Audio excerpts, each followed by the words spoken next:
I think this might be the first song or the first complete song that I've recorded in this studio. So for like 3 years, I've just been chasing drum sounds, trying different mics, different mic placements, and just trying to dial in the sound that I knew I wanted. And I tried one small thing, and it brought it all together for me.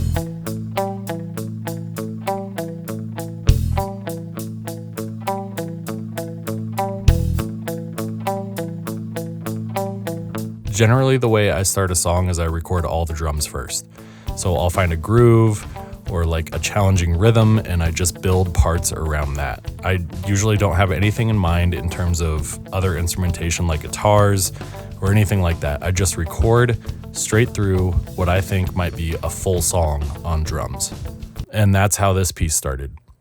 I was just messing around with this 3/4 rhythm, like this kind of like revolving snare part. And what was really important to me with this rhythm is I wanted to capture the ghost notes, like the subtle accents in between these louder hits.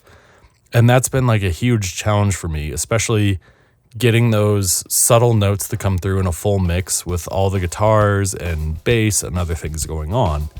So I tried for the first time putting a mic at the back of my room just to capture the room sound. And that's where I found I could get those drums to really liven up and get the intricacies of that snare part to come through. So if we just listen to these drums here in the verse, you can hear what this room mic is adding. So here's the room mic soloed. And it may seem like it's not really doing a lot, but when we add it back into the full mix, here I'll mute it.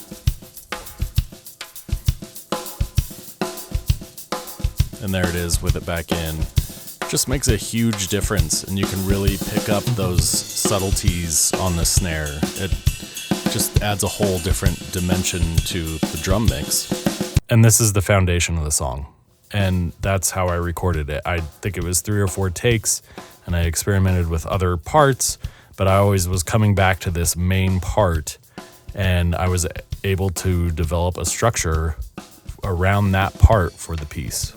I had no idea what I was going to do for guitars, so basically what I did is I looped that main part, that main drum part, and I came up with this weird syncopated kind of circuitous arpeggiation thing that isn't in 3/4 actually. It's a 4/4 part, so when you listen to it with the drums, it doesn't resolve, it doesn't come in on the downbeat with the drums.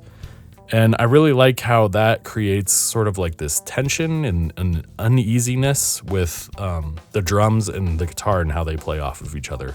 So here's the main guitar part. And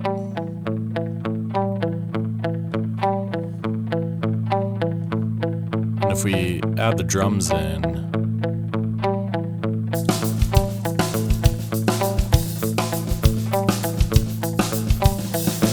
so I kept going with that loop with that initial guitar part, and then I recorded a second guitar part that is actually in 3/4, but it has a different syncopated rhythm.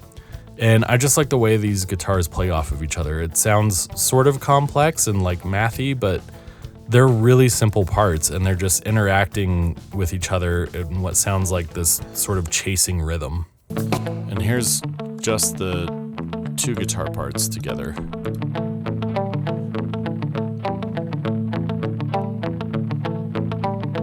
So in what I guess is like the pre-chorus, I wanted to open up some space. So I just played the same thing on both guitars, and it's sort of these ominous minor chords.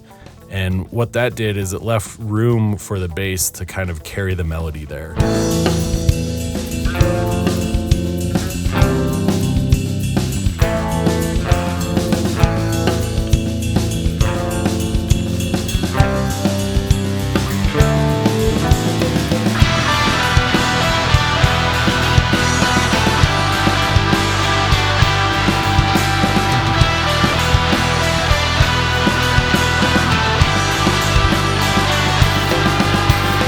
Probably the most challenging part is that I wanted more dynamics. I wanted a louder, heavier part, and that's what ended up being this bridge.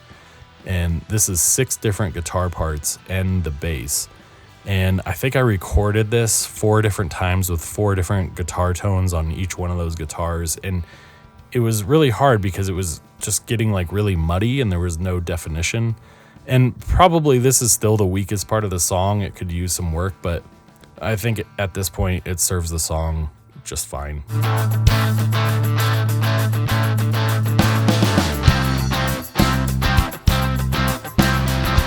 So I dropped the drums down to halftime, and this is the only edit I did with the drums. Initially, I went straight to that halftime part, but I took the intro to the drums and placed them here right before it really comes in to add basically a better transition.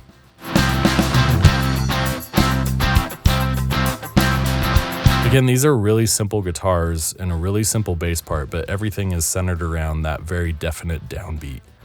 There's something about it. It's so driving. It has a really nice energy to it.